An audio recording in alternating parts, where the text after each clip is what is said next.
Brexit, Londres appelle l'Union européenne à revoir ses propositions.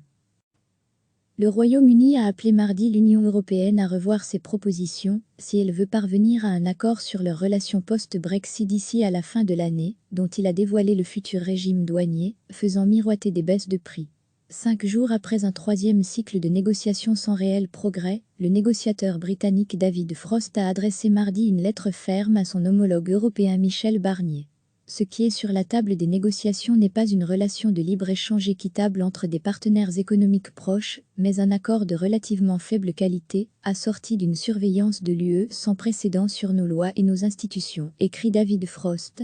J'espère que dans les semaines à venir, l'UE réfléchira de nouveau à ces propositions d'une façon qui nous permette de trouver une issue rapide et constructive, avertit-il. Selon lui, l'UE, plutôt que de chercher à conclure rapidement une série d'accords de haute qualité avec un partenaire économique proche, insiste sur des dispositions supplémentaires, déséquilibrées et sans précédent dans toute une série de domaines, comme condition préalable à un accord. Les discussions doivent reprendre le 1er juin et toute prolongation de la période prévue pour s'accorder sur la nouvelle relation, qui court jusqu'à fin décembre, doit être demandée avant le 1er juillet. Mais le Premier ministre Boris Johnson exclut catégoriquement cette possibilité, malgré le risque d'un no deal potentiellement dévastateur pour l'économie et les bouleversements dus à la crise du nouveau coronavirus. L'UE veut essentiellement que nous obéissions aux règles de leur club, même si nous n'en sommes plus membres. Ils souhaitent avoir le même accès à nos zones de pêche que celui dont ils bénéficient actuellement, tout en limitant notre accès à leur marché, a déclaré mardi le ministre Michael Gove. Pour faciliter les discussions, selon M. Gove, le projet juridique complet, qui forme, avec le projet d'accord de l'UE, la base des pourparlers, a été publié mardi. Le Royaume-Uni a appelé mardi l'Union européenne à revoir ses propositions si elle veut parvenir à un accord sur leurs relations post-Brexit d'ici à la fin de l'année, dont il a dévoilé le futur régime douanier, faisant miroiter des baisses de prix.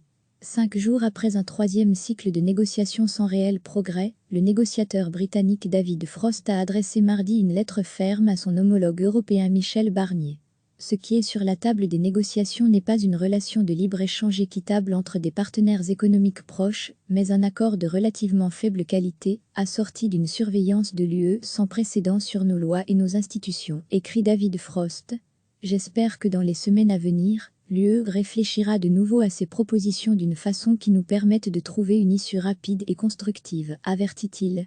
Selon lui, l'UE, plutôt que de chercher à conclure rapidement une série d'accords de haute qualité avec un partenaire économique proche, insiste sur des dispositions supplémentaires, déséquilibrées et sans précédent dans toute une série de domaines, comme condition préalable à un accord. Les discussions doivent reprendre le 1er juin et toute prolongation de la période prévue pour s'accorder sur la nouvelle relation, qui court jusqu'à fin décembre, doit être demandée avant le 1er juillet. Mais le Premier ministre Boris Johnson exclut catégoriquement cette possibilité, malgré le risque d'un no deal potentiellement dévastateur pour l'économie et les bouleversements dus à la crise du nouveau coronavirus. L'UE veut essentiellement que nous obéissions aux règles de leur club, même si nous n'en sommes plus membres. Ils souhaitent avoir le même accès à nos zones de pêche que celui dont ils bénéficient actuellement, tout en limitant notre accès à leur marché, a déclaré mardi le ministre Michael Gove. Pour faciliter les discussions, selon M. Gove, le projet juridique complet, qui forme, avec le projet d'accord de l'UE, la base des pourparlers, a été publié mardi. Cliquez sur s'abonner pour recevoir les dernières nouvelles.